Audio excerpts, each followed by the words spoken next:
അസ്സലാമു അലൈക്കും വറഹ്മത്തുള്ളാഹ്. 5ാം ക്ലാസ്സിന്റെ കിതാബു താരീഖ് പാദവാർഷിക പരീക്ഷയ്ക്ക് നമുക്ക് ഉപകാരപ്പെടുത്താവുന്ന ഒരു മോഡൽ ചോദ്യ പേപ്പറുമായിട്ടാണ് ഞാൻ വന്നിരിക്കുന്നത്.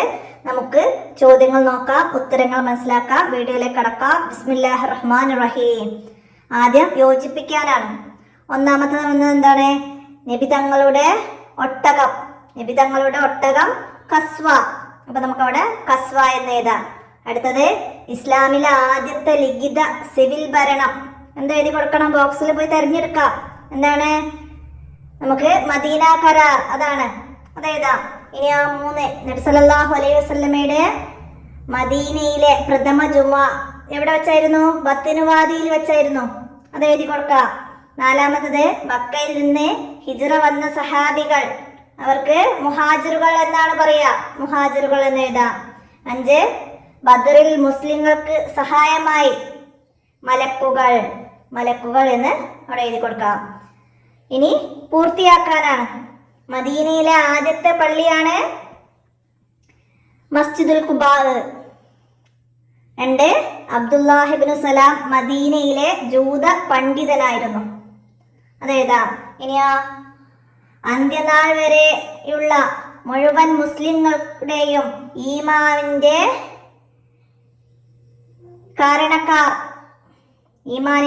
കാരണക്കാർ കൂടിയാണ് ആര്? ബദരീങ്ങൾ.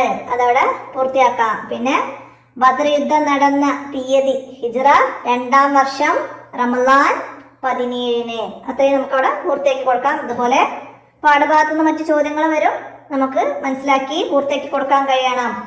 ഇനി 2 വീതം എഴുതാനാണ്. മദീനയിലെ ജൂതഗോത്രങ്ങൾ ബനു ഖുറൈള, ബനു കൈനുകാ, അങ്ങനെ 2 എഴുതാം.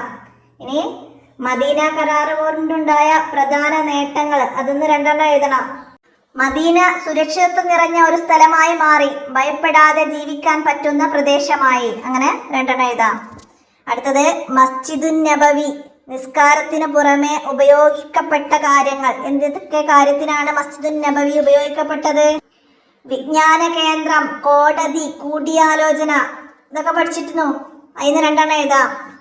അടുത്തതാ ഉത്തരം എഴുതാനാണ്.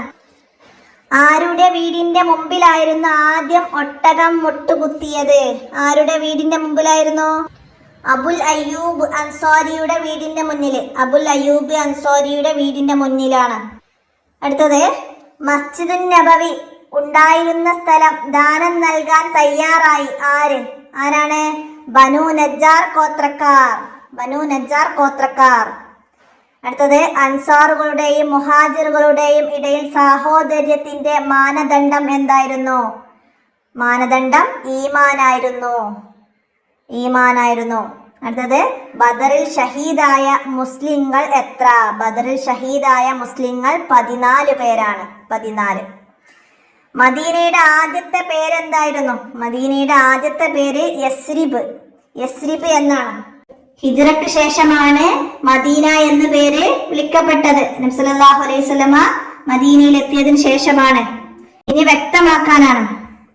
അൻസാർ ആരായിരുന്നു? അൻസാർ മുഹാജിറുകളെ സ്വീകരിച്ച മദീനയിലെ സഹാബികൾ, അവരാണ് അൻസാർ. അടുത്തത് സഅദ് റളിയല്ലാഹു അൻഹു മുഹാജിറായ തന്റെ സഹോദരന് പങ്കുവച്ചത് എന്തെല്ലാമാണ്? തന്റെ സമ്പത്തിന്റെ പകുതിയും 2 ഭാര്യമാരിൽ ഒരാൾ വിവാഹം മോചനം ചെയ്തു, നിങ്ങൾക്ക് അവളെ വിവാഹം കഴിക്കാൻ അവസരം ഒരുക്കാം. ഇതാണ് സഹോദരന് പങ്കുവെക്കാൻ അദ്ദേഹം തയ്യാറായത്. ബദർ യുദ്ധത്തിന് മുമ്പ് നബി സല്ലല്ലാഹു അലൈഹി വസല്ലമ തങ്ങൾ അല്ലാഹുവിനോട് നടത്തിയ പ്രാർത്ഥന എന്തായിരുന്നു? അല്ലാഹുവേ, ഈ ചെറിയ സംഘത്തെ നീ നശിപ്പിച്ചാൽ നിനക്ക് ഇബാദത്ത് ചെയ്യാൻ ഭൂമിയിൽ ഒരാളും ഉണ്ടാവുകയില്ല.